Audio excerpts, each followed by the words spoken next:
Morning, everybody. My name is Fabian Levy, and I serve as Deputy Mayor for Communications for the City of New York. We appreciate everyone joining us today for our weekly in-person media availability. These forums provide a valuable opportunity for New Yorkers to learn more about the work of their city government and the ways our administration is delivering for them. But they are not the only way. So tomorrow, the mayor will deliver his third State of the City address, looking back on the progress we have made over our first 2 years in office and laying out our administration's vision for the next 2 years as well.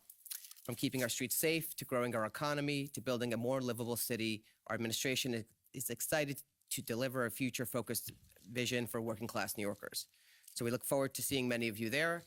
Before that, however, joining us this morning are Mayor Eric Adams, First Deputy Mayor Sheena Wright, Chief Advisor to the Mayor Ingrid Lewis-Martin, Deputy Mayor for Operations Mayor Joshi, Deputy Mayor for Housing, Economic Development, and Workforce Maria Torres-Springer, Deputy Mayor for Health and Human Services Ann Williams-Isom, Deputy Mayor for Strategic Initiatives Anna Almanzar, Chief Counsel Lisa Zornberg.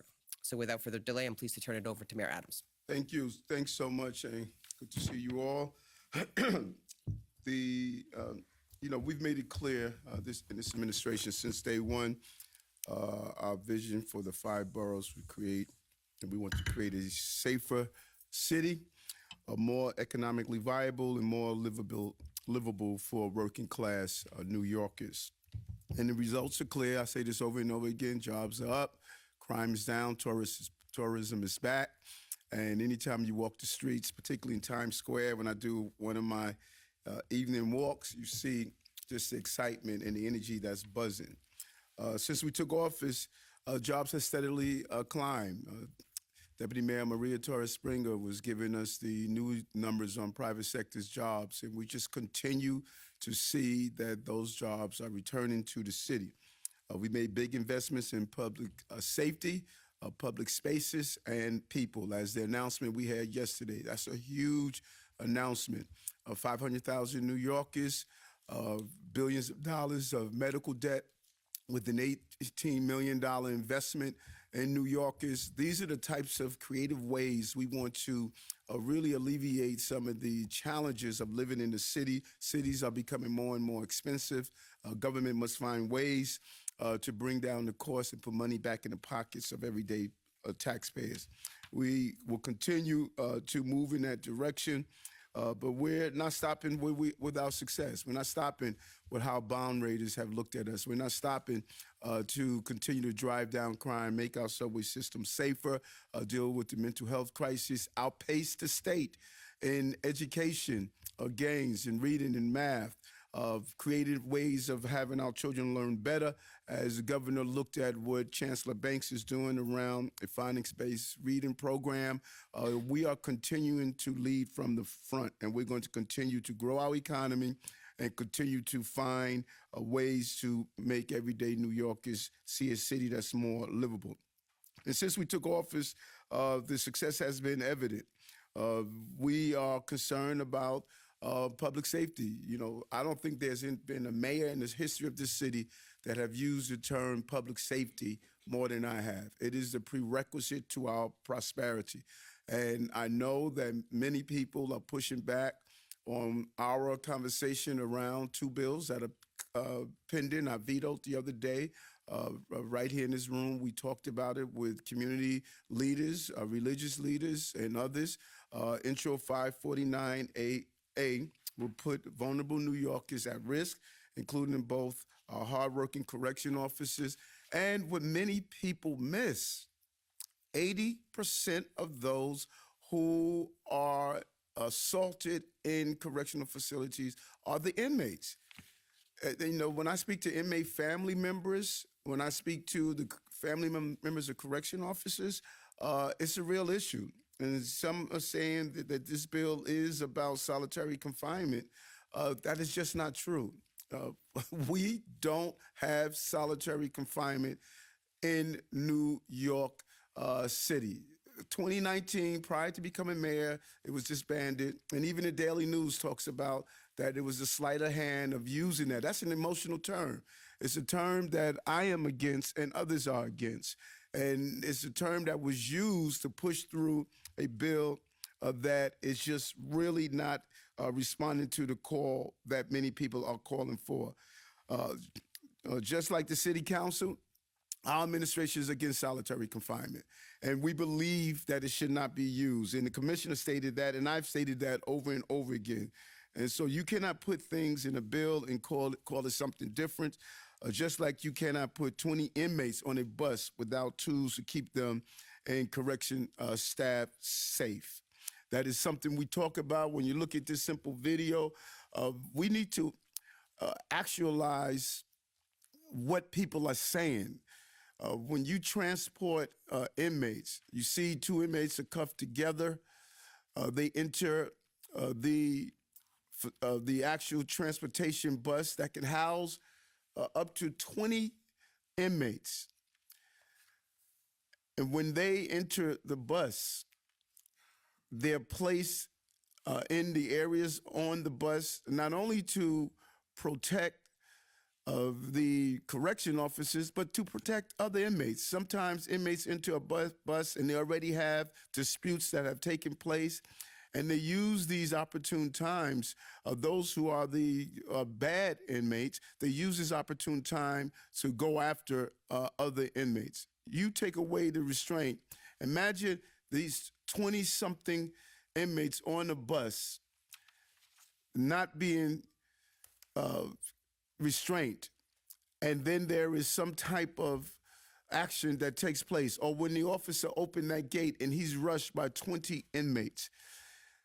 We would never do this to a police officer. Never. In my 22 years of policing, I would never allow a person that's accused of a crime to sit in the back of a vehicle without being handcuffed. Because oftentimes, even when we search people on the street, they secrete weapons on themselves. And you'll come later and then go through the car to do the final inspection, and you'll find sometimes a gun, sometimes a knife, sometimes a razor will be in the back of the car, even after you do a field inspection. And many of these inmates are masters at secreting weapons on themselves. So if you have those 20 inmates unrestrained, that officer opens the door, they rush him, that is a dangerous situation. Or if they assault another inmate while on the back of that bus, and the officers attempt to go in, and all 20 are unrestrained, that's an unbelievable circumstance to be on. You're on the BQE, you see an inmate being assaulted, you have to go in the back and stop that assault, and you have all 20 of the inmates are unrestrained. This is why I'm going to ask the city council members not only to join us in doing the ride-alongs this weekend, but I'm going to ask them to come and ride along on one of these buses. We need lawmakers to see the impacts of the laws that they are passing.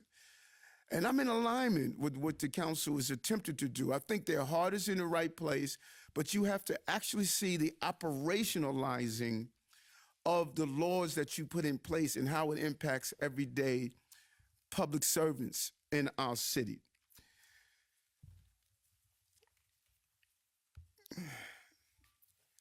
And so we're going to open up the question, but I want to remind everyone, some of your own papers, some of your own editorial boards have made it clear. The Daily News editorial board made it clear that the bill's defenders have often used a sleight of hand to suggest this bill is about solitary confinement when it is not. New York Post, as the New York Post board stated, bill would make jails more dangerous for detainees and staff. Quite simply, we cannot put lives at risk, detainees and staff. And so now, DM Levy, we're open to any questions. Great. Thank you. All right, Joe. Good morning. How are you? I'm going to start with this topic, actually. My question is, do you have any response already from the city council members as to who specifically will participate in this ride-along? I know that the Common Sense Caucus plans on, but what about other council members? And can you talk about the response to this invitation? And also, did you speak with any council member directly as to really make sure that they will participate so that you can get them on this side? Yes. Of the discussion that you want them to be on? Yes, Assistant Commissioner Daughtry is feeling the questions of who is going to participate in the ride-along. And I communicated with the current public safety chair, Yusuf Salon. He stated he would participate. And I communicated with also Councilman Riley, who also indicated he would participate. And I just think it's important to come out and see, to hear that radio, to hear how many jobs an officer responds to in a night, and to see the actual application of legislation. I think this is a turning point for all of us. When we put in place laws and bills, we should go out and see how does it play out on the ground. How does it, if we talk about things that school teachers should do, we talk about things that firefighters should do, DP, ACS, how does that play out? And I don't think that's done enough. And so I think the idea, again, was the right idea, the right concept. And I agree with 90% of the bill. I don't agree with the level 1 aspect of it, and I don't believe they fully understand that you can't alter what level 1 stands for. And so I'm hoping as many council persons as possible participate in the ride-along, and I'm hoping they participate in going to see what it's like in a correctional facility to have 20 people on the bus. Matt? Mr. Mayor, I was wondering if you have any advice for an employer who's looking to hire a migrant. Is it illegal, or is there an exception being made? It is illegal. There are federal rules. We explored things that we can do on the city level and the state level. I know there are a few pieces of legislation that are being contemplated, but it's illegal for us to do so. We don't want to do anything that's going to place anyone in harm's way. And that's a major impediment. The inability to work, I think, is as anti-American as you could get, not being able to work. And we're hoping that we could expedite the process, allow people to work. Now, we've also learned in our creativity that we can't even have people volunteer and get a stipend. So if someone wants, we've had migrants that say, hey, we would like to help clean the streets. We would like to help clean around the communities that we're in. And we can't give them a stipend, So this is a real restrictive mindset. I think is outdated, and it's a real problem. Council Zonenberg, do you want to add anything to that at all? Yeah, this is clearly squarely a federal issue, and these are laws passed by the United States Congress, which don't make any sense. Under the asylum regime that exists in federal law today, every affirmative asylum application is supposed to be resolved and decided within 180 days of the application being made.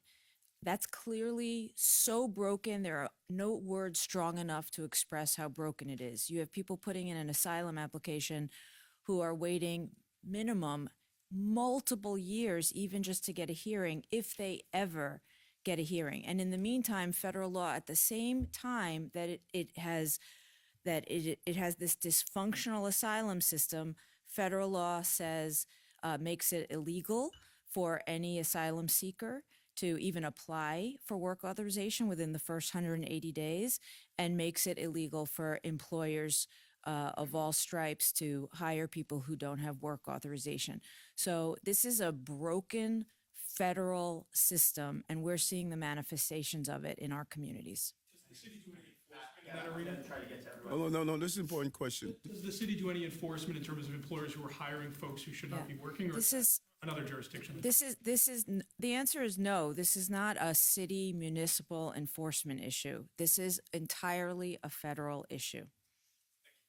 Can I just add one thing for employers who would like to work with us to help connect asylum seekers and migrants who are work authorized, because that some of that is already happening, right? I want to make sure that everyone knows that we are already doing that through our Workforce One system, and employers should check out. We've developed a portal for this, nyc.gov /American Dream Works. And there we will make the connections with employers who are interested in participating and those asylum seekers who are work authorized or on the way to being work authorized in the How city. many employees are on that list and how many employees have signed up? How many employees are working under that program? So we'll follow up with the details on that, but we already have hundreds of employees, employers, and we're working collaboratively with the state as well, and are starting the really important work of connecting migrants to training and making those referrals. We have 20, and what's our number? 28,000. How many? 28,000. 28,000. Correct. Just to be clear, that's for all the applications. That's Yes. TPS, work authorization, and asylum. Correct. Work authorization, it's just over 12,100. The infrastructure is too labor intense and it has bottleneck. And so we'll get people ready, but then the process is just, the federal government must meet the challenge. If not, then you're going to have this this bottlenecking that we are witnessing right now. We get them ready, but then they're not being able to get in front of a judge. In Albany, they shared they don't have any of the judges to see the case. They have to send them up to Buffalo. So the federal government must meet this challenge that we're facing right now. Yes, how's it going? Good, how are you? Good. Sticking with migrants, more broadly homelessness, we have the Hope Count tonight. I know you're helping kick that off Yep. about 10:30 or so. With the eviction policies and moving migrants to the shelters, though many are having successful outcomes, some are having unsuccessful outcomes, and we're seeing increased pockets of homelessness throughout the city around Tompkins Square Park, where they're waiting for reticketing, Penn Station, to name a couple of places. Is there a broad expectation the street homeless count will increase after tonight? I know it takes a minute to compile the numbers. And what sort of signal might that send to the feds? And is there hope that will eventually lead to more money? And I said this for those of you who have covered this, I've said this a couple of months ago. The visualization of this crisis is going to become aware for New Yorkers. We stated we were out of room. We were out of room, and the cost of doing this was just too, it was a weight we could not continue to carry. And I'm surprised at those who are saying we're being inhumane for the 30 days for single adults, when 80% of those single adults were self-sustaining. And so the question that we should really ask, are we saying that we should have kept the 168,000 that traveled through our system? Should we have kept them? We're under 100,000 now. Over 60% of the people who have arrived here were able to become self-sustaining through reticketing and using intense service for them. And so there's like this strange mix of communications. People saying it's inhumane to tell people you have a limited amount of time you're going to be here, but we shouldn't build another shelter system. If we would have stated you can stay here as long as you want, where taxpayers are going to pay for your food, your clothing, your lifestyle for as long as you want. That is just not economically realistic, and is unfair to taxpayers, it's unfair to migrants and asylum seekers. And so our humane policy that is, we're telling single adults 30 days, children and families 60 days, and we are not going to allow any child or family to sleep on the street. I said that over and over again. And so I don't think political posturing is going to solve this crisis. And what's interesting, people who are saying we should not do this, they don't have a solution. Our solution is working, so they don't have a solution, but they're saying we've been inhumane when we don't have children and families sleep on the streets. But Mayor, their solution is for us to just keep the people and use the taxpayer dollars. Right. That's the solution. Being real about it. So I would just, Henry, I would just. Can I talk about the Hope Count? Yes. So it's, as you said, it's happening tonight.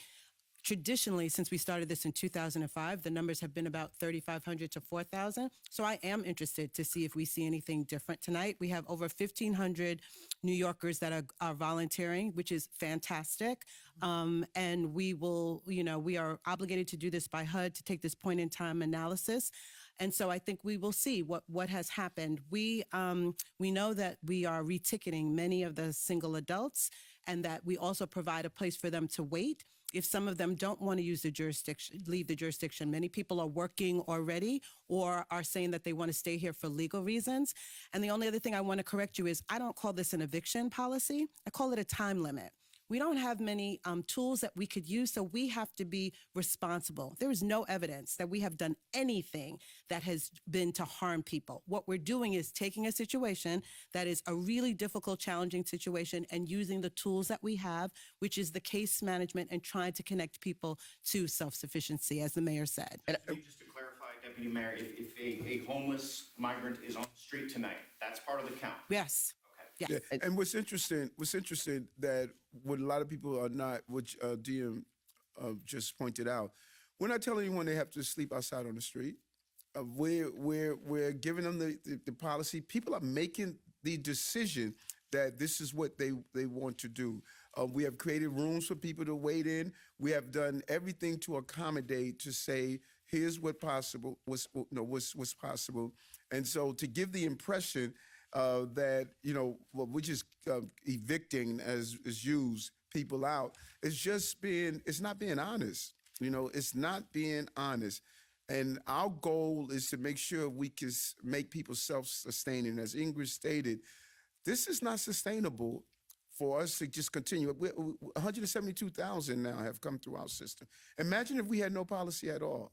It's unbelievable that people think that New York City taxpayers can pick up this task forever without any type of policy in place. This was a smart policy of telling people, listen, you have to become self-sustaining.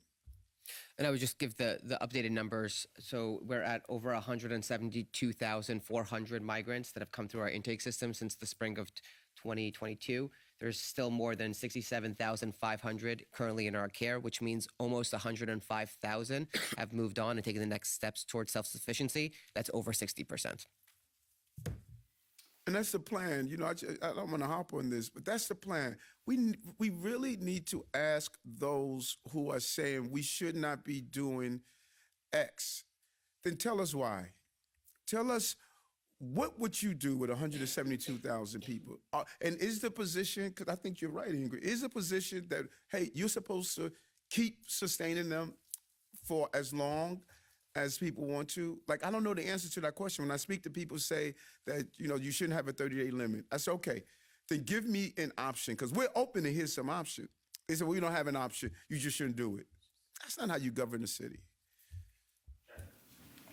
Returning to the topic of policing, earlier today, an officer was arraigned in the Bronx on a manslaughter charge in the cooler throwing incident from last summer. Do you have any thoughts about that? The AG is leading that investigation, and she's going to make the final determination on how to move forward. That's not a policy that we use of throwing a cooler. But the AG is handling that, and I think it's best to, I'll refer those questions over to the Attorney General. Going back to the bill for how many stops at Jennifer with CBS, by the way. Earlier, right before this event, Council Speaker Adrian Adams held a newser and also saying that she plans to override the veto. What are your thoughts on that? And what are your thoughts on those who say that this is basically betraying low-income and minority families? I think to the contrary, and it's unfortunate that the real betrayal is the erosion of trust that we've built up for years in the police department. And some of you have covered me for years. This is what I cut my teeth in, of fighting against abusive police practices, stop and frisk. These are all of the ideas and concepts that I have fought for. And for them to believe that now I become mayor and I'm going to all of a sudden not continue to fight for those things, it just doesn't make sense. You don't spend the overwhelming amount of your adult life fighting for something. Their hearts are in the right place. But the wording of level 1 stops, we agree with level 2 and level 3s. The level 1 stops is the area where they're misunderstanding the rule. When you misunderstand the rule, you're applying the concept. And so, listen, you can't take away as a child the being abused by police officers. Young man being stopped unjustly. I don't think there is an African American or Latino young man that grew up in my era that didn't go through this. I was stopped as a police officer while off duty.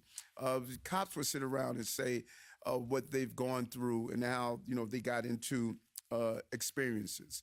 And so I'm not going to allow our police department to be abusive, but I've always been very clear. Public safety and justice goes together. I'm not going to allow the justice to be harmed, but I'm not going to allow erosion of public safety. There have been bills in the city council that I've disagreed with, but you've never seen this level because I know the threat of public safety if we get this wrong. And I told the city council members, we can't get this wrong. We cannot restrain police officers and hurt what we have accomplished all this time. And so I'm hoping that level heads prevail. I know when I speak to city council members, if they were able to vote with their conscience, they would not be supporting this bill. I know that their communities don't believe this. I know that the speaker's community, South Jamaica, Queens, Southeast Queens, where I grew up, I know they're pro-law enforcement. I know communities in Rockaways, South Bronx, Upper Washington Heights, they want their police policing, not doing paperwork. And so for someone to say that this is wrong for Black and brown communities, I say, yes, it is wrong for Black and brown communities because we're taking their police off the streets and we're putting them behind a desk. And that's not what we should be doing. The public advocate says it's not really paperwork, it's just digital, it's 2-3 questions, and move on, it takes a few seconds. And that, I see, that's so important for anyone to say, well, it just takes a few seconds. Just go back to the stabbing, 6 people being stabbed, I think it was last week or last week. We knocked on and we communicated with 1,000 people. 1,000 people. Each one of those individuals we will have to document. We have to guess their age, guess their race, guess their gender, and then write down the reason why we stopped them. I don't care if you're using an app. I don't care if you write it on a piece of paper. I don't care how you do it. That takes some time. And if it was just, if we were saying just for the stabbing, you have to do it one time for everyone that you spoke with, okay. No, each one of those individuals, you are going to have to do that documentation. It's already on your body camera, and you got to do it again. And so anyone who's dismissive of, oh, it only takes 60 seconds or a matter of seconds, let's say it takes a minute. That's 1,000 minutes. I think it's going to take anywhere from 1 to 3 minutes. And you got to do it right. And then if that officer doesn't do it right, he's violating the patrol guide. Now that officer is subject to disciplinary proceedings. So you know what that officer said? Hey, I'm not going to do this. I'm not going to put myself in a position to be brought up on departmental charges. So everyone is saying it takes anywhere from 3 minutes. You do the math, 3 minutes time 1,000, that's 3,000.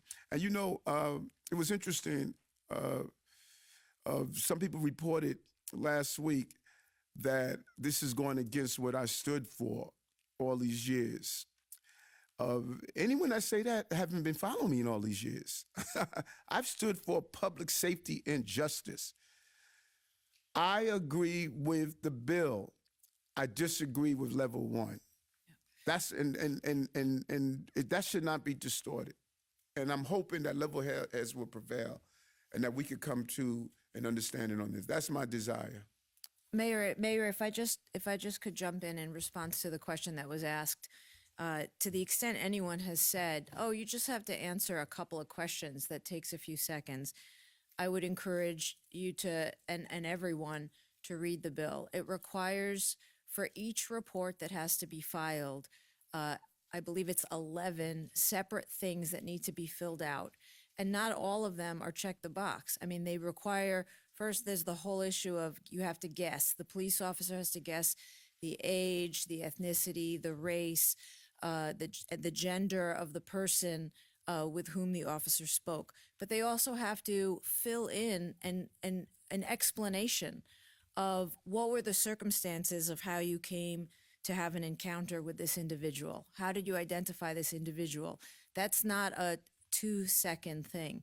And the difference between a level 1 and versus, which is every kind of investigative encounter that has nothing to do with there being any criminal suspicion at all, there are millions. You're talking about level 1 encounters on a magnitude of millions versus other types of encounters that involve criminal suspicion that are on a magnitude of thousands. So you have thousands versus millions.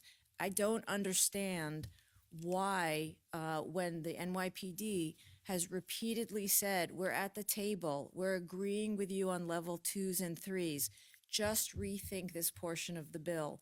Why is it not good government to sit down and make that the one modification that the administration is asking for the sake of public safety?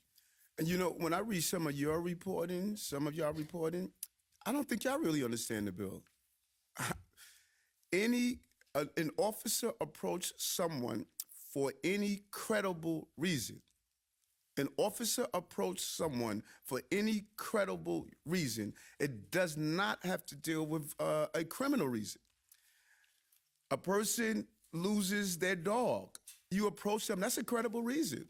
A person is looking for their parents, that's dealing with dementia, and you're asking people in the neighborhood, that's a credible reason. As Chief Madry said, seeing someone looking faint, walk up to them, that's a credible reason. Are you okay? That's a credible reason. And so some of your reporting is missing that. Any credible reason. And so for anyone that's supportive of this bill, they're missing that point. A credible reason does not have to be law enforcement criminal related. Any credible reason.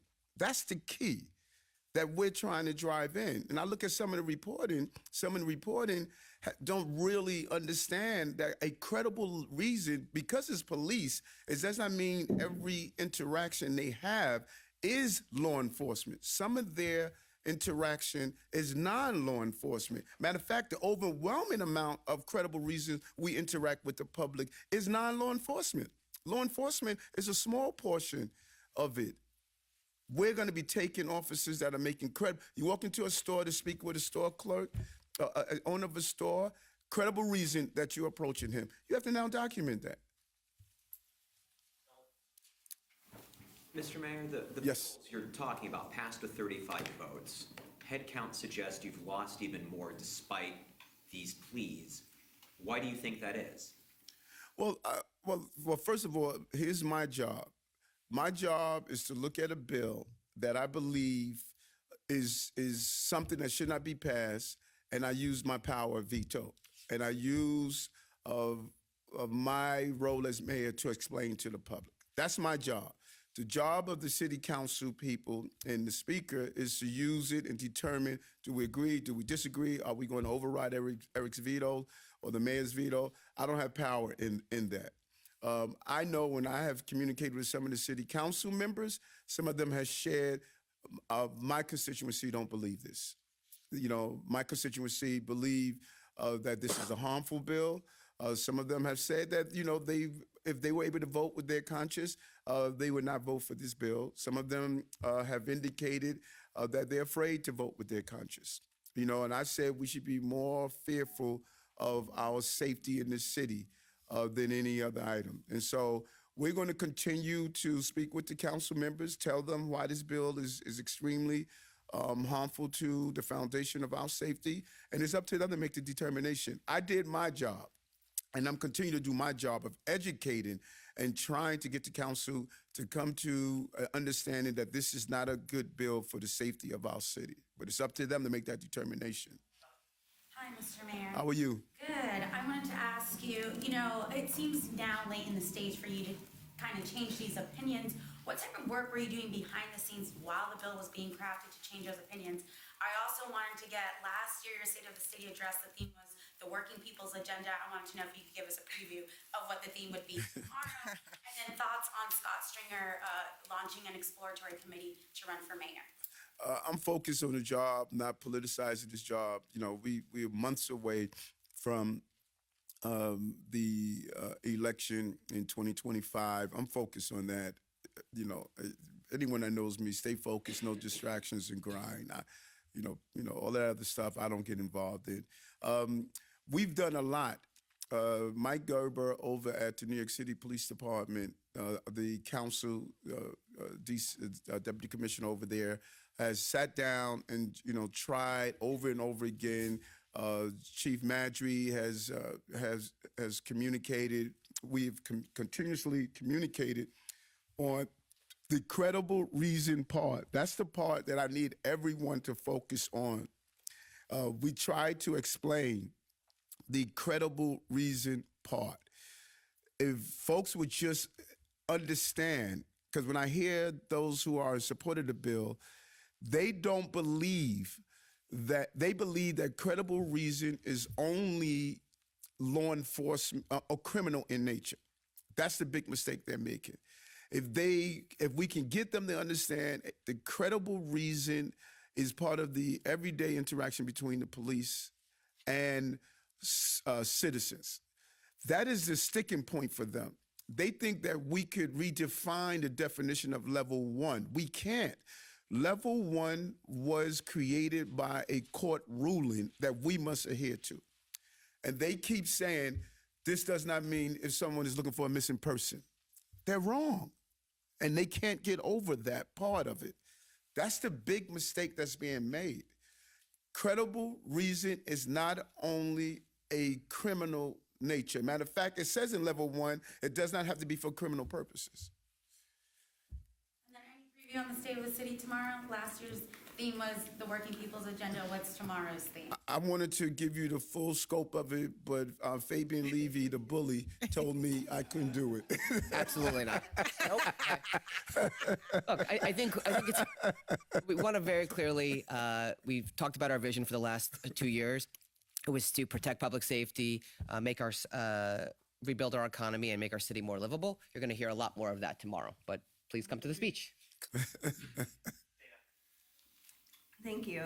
Two questions. First, you've clearly said that you made an effort behind the scenes to convince the council that it was making a mistake with how it constructed the law. Do you wish that you had made a more public push like you're doing now, sort of retroactively? And then secondly, a few minutes ago at this press conference that the council was hearing, your deputy chief of staff tried to take chairs away from reporters covering it. I was curious, did he do so at your direction? And what was the purpose of that? Is there a chair shortage in City Hall? First, let me do the first part of it. The first part of it is that when you try to negotiate these bills out of good faith, why should you do it publicly? Out of good faith, have behind-the-scene conversation. Tiffany Raspberry, who's in charge of our IGA, our entire team over there had a number of meetings. The entire team communicated with relationships that they have with the leadership over there. So you want to resolve these issues because there's a lot of bills that come up. We have a lot of bills that we don't even hear about. They don't even get to the floor because we're able to utilize relationships to say, here's why this bill is wrong. And so that is why we didn't do a public push, because it's not in good faith while you're sitting down negotiating with people. It just shows that we were negotiating to do it publicly. And that was our goal. There was earlier today, we want to maintain control in the Rotunda area. And we're going to sit down, as we did with council, with the public advocate. We're going to sit down with the speaker. The team is going to sit down and really coordinate how you properly control using the space there in the Rotunda area. Historically, there were letters sent out to us requesting use of the space. That was not done this time. And so we're going to communicate so that we could be good tenants together in this building. And the team would do that. The first deputy mayor would sit down with the team across the hall. Our leadership would do so. And my chief advisor would speak with their Chief of Staff Jeremy as well, and just make sure we can maintain order. We don't want the steps are back open. We want to make sure we coordinate correctly, because the role of the intelligence and the police that's here must maintain order. We have to have order here in the building. Alcalde, buenas tardes. I want to go back to the work permits because there is Yes. big concern from parents that have contacted me and sending me pictures of their kids, like 13, 7 years old and 11 years old with work permits, and they haven't gotten anything yet. I contacted the immigration office in Washington, and they told me basically that they are doing that because they want to give them, the little kids, identification. But what about the work permit? This is not complicated, the situation here in New York City, because the parents say they can work without the work permit, and their kids got them like 3 months ago. I'm not aware of that. Any of the team is aware of that? Of children 17, you said? 7, 10, and 13 years old. Seven, I have the pictures of those. yeah, can you give it so we can look into it? Ann, anyone is aware of that? No. I'm not aware. Can you give us can you give it? Yeah, we'll get it before. Yeah, yeah. Okay, thank you for that. And we'll get back to you and find out about it. We'll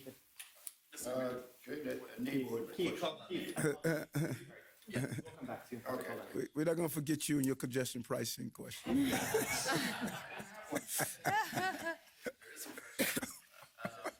Mr. Mayor, Yes. last week you said that you needed to do more of an analysis of the money the governor said she'd be giving you for the migrant crisis this coming fiscal year.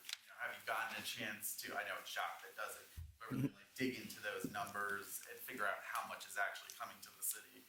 How much do you need to stave off those April cuts? Well, again, I think after we did the budget, Jihad, our budget director, sat down and explained to you. We are pleased with the steps the governor made on a number of things, not only the migrant and asylum seekers, what she's doing with us around housing, cannabis, mayoral control. She clearly indicated that we should have it for another 4 years. So I think that, let's get you in the room and this team, and if Jock needs to do another briefing to tell us the exact dollar amount, we need the federal government to pick up the entire cost. None of this should be at our cost. And so we'll let my budget director sit down and tell you where we are and what the economics, a little over $2 billion, I think she allocated, but let Jihad do that. Hi, Mayor Adams. I wanted to get your take on the lawsuit that was settled yesterday with community preference and affordable housing. Mm-hmm. I know as a candidate, you were against the community preference. I wanted to see if you still are, and if this will change or at least alter the city's strategy on where it decides to help build certain neighborhoods and anything that you and the deputy mayor wanted. Yeah, and Deputy Mayor Maria Torres Springer and the entire team, we had to decide, do we want to lose it all, or do we want to salvage as much as possible? And the community preference is a very interesting conversation, because it could be helpful and could be harmful. Because there's some communities that have not allowed people to come in and live in communities. As much as we think we live in an integrated city, we don't. We live in a hugely segregated city. And many people have prevented building in communities to keep people out. Many people have used other methods to keep people out. And so that's why, allowing community preference could be a double-edged sword. And so, Maria, you want to go into the court ruling and Yes, what was the thank outcome? you, Mayor. So we were pleased that we were able, through the settlement, to preserve the community preference. It is at a lower amount, but what it does is it brings to closure what has been a near decade-long litigation that has consumed a lot of time and resource. What has been true and what will continue to be true in the months and years to come is that we have to continue to redouble our efforts, Katie, to build housing in every neighborhood of the city. And I think we're off to a really strong start. So if you look at a number of indicators, let's start with having launched the City of Yes for housing opportunity. That is the most far-reaching pro-housing set of proposals to build housing in every neighborhood. Just a few days ago, we talked about the affordable housing production numbers for the calendar year, records in terms of new homes, for homes for the formerly homeless, supportive homes, and the most number of units that are going through the lottery. And those, again, are located across the 5 boroughs. We worked with the city council in terms of a legislation that establishes a fair housing framework. And just yesterday, we certified our first neighborhood plan, Bronx Metro North, and that's about 7,000 units, with 4 more to go over the course of the next several months, and hopefully many more, working very collaboratively with the city council. I mention those things because community preference, that preference has been an important tool, and we have to use all of the other tools that we have.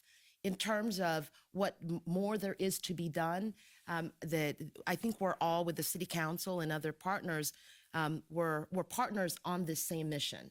And the work to build more housing across all neighborhoods to ensure that we have economic diversity in all that we do in every neighborhood of the city, that has to continue, not just with the City of Yes for housing opportunity, but in terms of getting a housing package done right in Albany, because those are the types of tools that are needed to boost supply across the city. And even with the federal government, the advocacy that we need to continue to use to expand the resources that have for too long been scarce. And there's actually some really great movement in terms of the expansion of the housing tax credit with bipartisan support in Washington. So it is, in our conversations with stakeholders and members of the city council, I think it's generally understood that this has been a long road.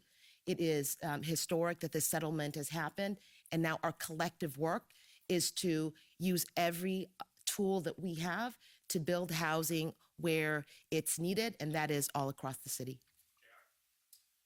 Good afternoon. Hey, what's up, JR? How are you? Good afternoon, team. Along the lines of public safety, the MTA has just installed some platform barriers at the subway station at 191st Street as part of the safety pilot program. Do you think it would help with prevent slips, falls, or people being pushed onto the subway lines? Yes, I think that I'm a big believer in pilot projects. You try until you get it right, then you expand it. So I believe they heard the calls from so many who are saying, let's figure out new ways to really secure the platforms. When I see, like, even at JFK, when you get on the tram, I think it's JFK, one of these airports, they have the glass that prevents JFK. JFK. And when I'm in other countries, they do the same thing. And so I think we have to move towards how do we separate the platform from passengers to sort of prevent people from being shoved on the track. And I think this is one of the first steps. I think eventually we're going to evolve to some form of using a glass partition one day. And, it's a great first step. Let's see how it works and how successful it is. So I take my hat off to Jano and the crew over there for, understanding and hearing that, we need to figure out how to prevent some people from being pushed on the tracks. We're doing our part, dealing with those with severe mental health illness. Deputy Mayor Williams-Isom and her team send down our outreach workers to sort of, talk people to get the care they need. So we're going to do our part. Everyone must contribute to finding safer ways to protect passengers. Sir, it's a neighborhood story. It's like a Saturday Night Live. Sir, good afternoon. What's up, NJ? It does sound as if there is some kind of a stops bill that you're willing to sign. Yes. Can you be really clear, crystal clear with us about what that bill looks like? And second, do you feel there is a need to have a stops bill at all? That's a great question, NJ. I think that when you look at what we have done and the stop and frisk, because of some of the advocacy from 100 Blacks in Law Enforcement and myself, I testified in federal court. We were able to go from almost 1 million people being stopped every year. That includes those that were documented and undocumented. I think it was over 80% were Black and brown. we were able to really change the culture of the abuse of stop and frisk. Reverend Sharpton and others who really pushed into this, and we were able to make real change. We should be happy about that. The video cameras, was something that I supported as a state senator. A.G. James pushed it. I think she was city council at the time. We were able to now document these cases, these stories, and so the information is there. So do we need a stops bill? I would say I don't believe we do, but I respect the fact that there are those that believe we should for level 2s and 3s. And I'm willing to sign that any day, because if they believe we need to go further with more transparency, you know what? I'm fine. It's the level 1s, and I'm willing to sign a bill that the entire bill, the way they have it, if you remove and modify the level 1, those credible stops mean any stop that an officer makes in his inquiries that is not only dealing with law enforcement, but just his basic interaction with the public. I think the public is going to get offended. Why are you guessing my age, my race, my gender? I think there's going to be reluctancy for people to interact. We want police and communities who interact. I think we're making a big mistake on the credible reason for stopping someone. But any other, you take that out, I would sign that any day, and I would stand up and say, good job, city council, and let's move forward. That is the issue that's for me. Thank you. One quick for Deputy Mayor Williams Isom, and then questions on the How Many Stops Act. On the hope count, so if migrants are going to be included in it, do you anticipate that will result in an increase in federal funding? For you, Mr. Mayor, on level 1 stops, the council has said that it offered the administration an opportunity to provide exemptions to level 1s, specific, stops that you think should not be subject to reporting, but that the administration never took up the council on that offer. Why did you take them up on that offer? Wouldn't that address your concerns? Okay, and Chris, a couple of things. And this is where people are making a big mistake, that the term level 1 is defined by a court ruling. We can't define level 1s. Once you use the term level 1, you're now, thank you, you're so kind. Emotional intelligence. So the court defines level 1s. Now, if they would have said, here are the stops that we want recorded, without saying level 1, now we could have a conversation. But I can't go after a judge made a decision. This is the definition of a level 1. This is the definition of a level 2. This is the definition of a level 3. Once you say in their bill here, they defines level 1 encounter. The term level 1 encounter means an investigative encounter in which the member of the department requests information from a member of the public on an objective, credible reason for such encounter and need not necessarily require any suspicion of criminal activity. So now you got the whole universe. Now, so Officer Joe, I don't suspect you of any criminal activity. You're just trying to find your lost loved one. This is a credible reason that I'm talking to you. So once they define what level 1 is, we got to go by the court ruling. If they would have left out that term level 1 and said, here are the stops we want recorded, now you got a conversation. That's what it sounded like the council wanted to do, though. I agree with you. Offer you that opportunity to kind of offer exceptions to the level 1 so that you have, to use the example you've used. If there's a lost dog Yes. that, officers are helping find. Right. Sent a form of stop like that from. And that's what we try. Administration get back on that. Yes, we did. Yes, we did. Yeah. Mike Gerber and the entire team, Tiffany Raspberry, we have constantly said, Chief Madry, we've constantly stated that, listen, we're with you with 2 and 3s. But the level, when you use the term level 1, that's why I think a lot of people are not understanding. Once you start defining terminologies, you're stuck with the terminology. If they would have said, these are the types of stops we want recorded, then we're not restricted by the terminologies. We can't go against what the judge has stated. This is a level 1. That term was decided by a judge. And so they should have left out that term and say, here are the stops we want recorded.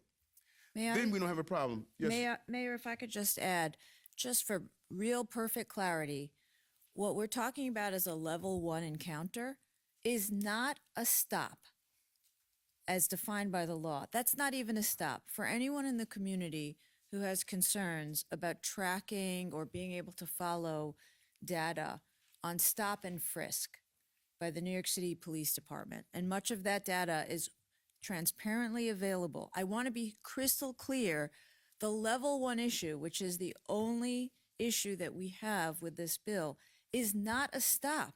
It's not going to provide any information about stop and frisk. Level 1s, by definition, by the highest court of New York State, level 1s are not stops. They need not involve any criminal suspicion.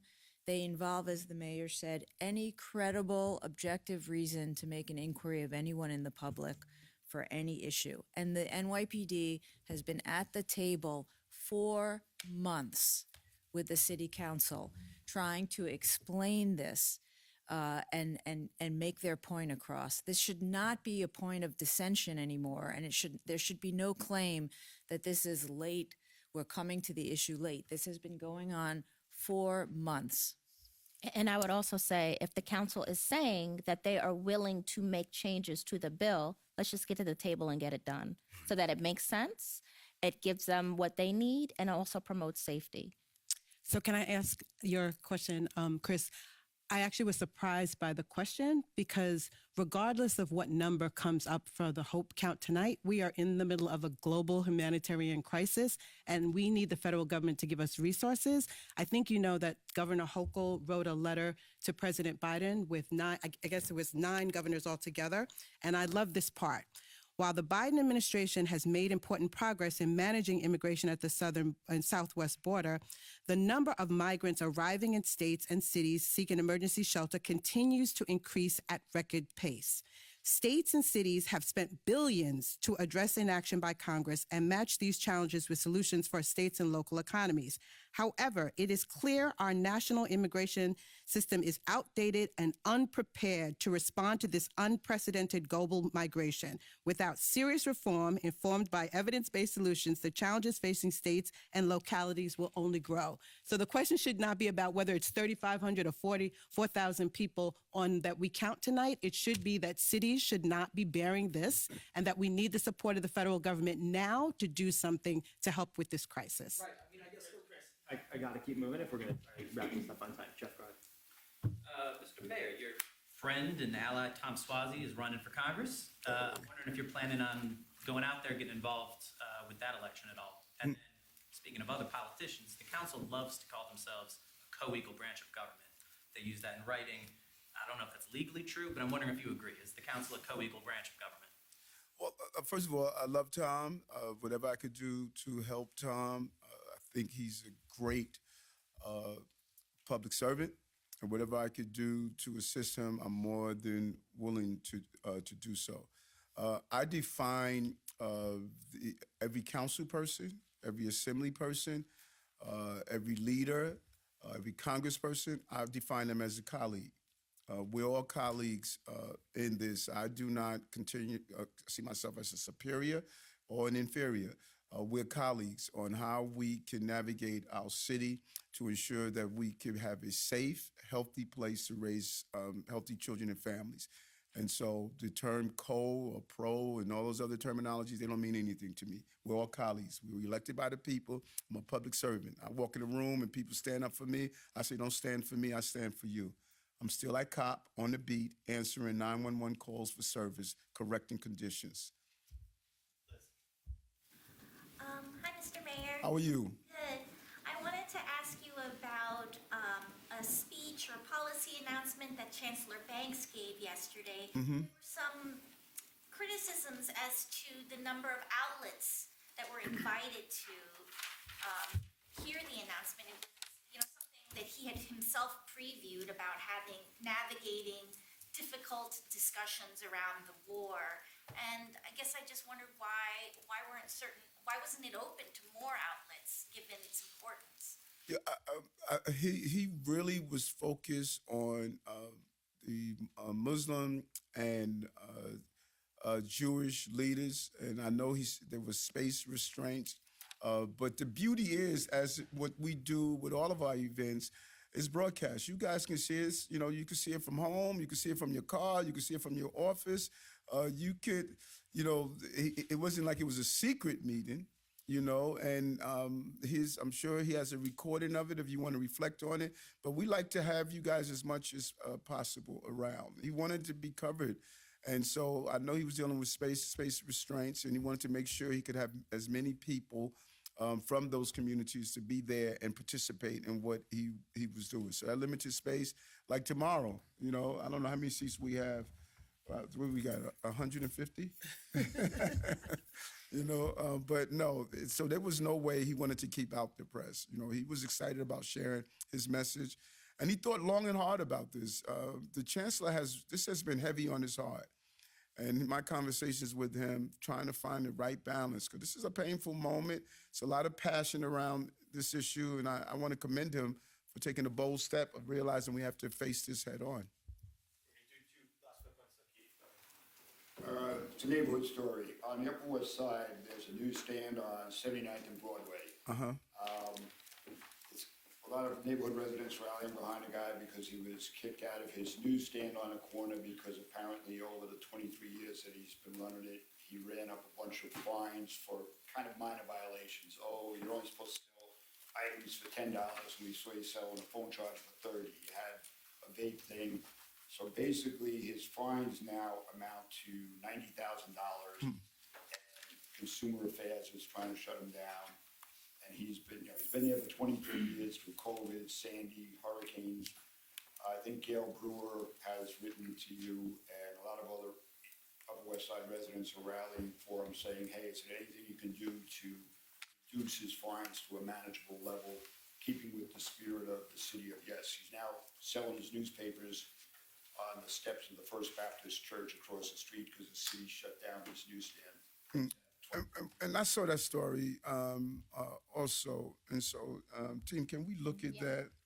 You know, that's a working class person. And, you know, I clipped it out and stated that I was going to, I'm glad you asked me about it, because I was going to ask the team to look at that and see, because sometimes these fines are not dealing with the underlying amount, it's dealing with the interest.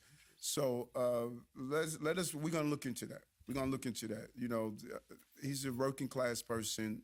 It's hard being out there throughout the weather dealing with this. And if there is something within my powers to get him back in that stand, I'm going to do with it. You know, we're going to follow the law, but we're going to make the policy. Abdullah. Hi. How are you? Good, how are you? Good to see you. Thank you so much. So my question is, as you mentioned about your vision, last 2 years, whatever you were doing, but what is your vision about the housing crisis in your city? And then especially the low-income people, the minority people, because the city is very expensive nowadays. And many people, they're moving from New York City to another place where they can sustain. I had an experience, there is the children born here, 3 children, they supposed to be proud of New York, but their parents moved them to, Buffalo, because they cannot be here because of the expense, rent, and all this stuff. The children were cried, but the parents said, we cannot stay in the city because we cannot, maintain the expense of the city. Yeah. What's your message? Yes, and you know, cities are becoming more and more expensive in general, and specifically a city like New York. And our goal, and what this administration has attempted to do, is how do we use our powers to put money back in the pockets of New Yorkers? The announcement yesterday is a clear example of that. One of the number one reason of filing for bankruptcy is because of medical debt. You know, we're going to touch 500,000 people by having that $18 million investment, so we don't have a trickling impact on our economy. The young man that was with us yesterday, he told the story of just simply slipping as a college student, and it's, just basically disrupted his entire life. So when you look at what we did in increasing earned income tax credit, decreasing the cost of child care, making sure that we give NYCHA residents free broadband so they can have access to high-speed broadband, you start looking and adding up what we are doing.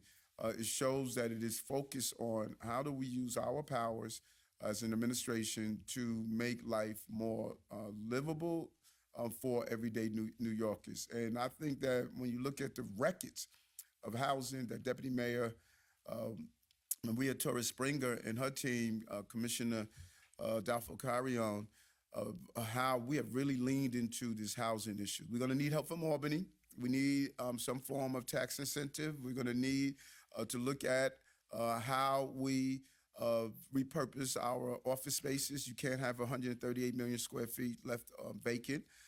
We need to turn it into housing. We're going to need things like raising FAR and others. But we're going to do our part with our City of Yes plan. Dan Garotnik over at City Planning, what he's doing around, looking around the city and saying how we could build more, everything from basement apartments to allowing people to build grandparents and granddad housing in their space. So we need to be creative. We can't just say, let's just do things that we've always done. And that's what this administration is doing. And I think because of the success of this administration, more and more New Yorkers are going to find that this is a place they can call home. Do you have That's our any goal. statistic how many people moved last 2 years from New York City to another? I'm sorry, the way? Do you have any statistic how many people moved from New York City to another city last 2 years? Do we have those numbers, GM? What I'll say is, what obviously with the pandemic, there's been movement in and out, right? It's been a time of change and decision for a lot of New Yorkers, and so we'll get you the very latest from the Census Bureau, but some of it's in flux. But to the mayor's overall point, everything that he mentioned on housing, we've talked a lot about. When we think about what affordability means in the city, it's an equation, right? There's your income and your expenses. Housing is a huge expense. Everything that the mayor said about how we are trying to bring down those costs for everyday New Yorkers with a focus on affordable housing, with a focus on NYCHA. The other part of the equation is just as important, and that's the number of jobs and the quality of jobs, which is why with the December numbers where we added 10,000 private sector jobs, bringing us to an all-time high, and 270,000 jobs in this administration. That's the size of Buffalo, of Jersey City. We have to continue our work in terms of growing our economy and getting New Yorkers attached to them. And so but we'll follow up on specific population, but this is an issue that we obviously, it animates our every action. I also just finally on the question about the gentleman with the stand in the Upper West Side, we're certainly going to look into his case in particular, but I just wanted to clarify that the vast majority of the penalties are actually on the licensed operator of the newsstand, who is not the gentleman that you mentioned. I think he's a subcontractor. And it's for illegally selling e-cigarettes without a license and other flavored e-cigarettes. And so I mentioned that because of the mayor, we have to follow the law, but these are working class individuals. And so we have to make sure that we lead with education and compliance and not penalties and violations. So we'll look into it. Thanks, folks.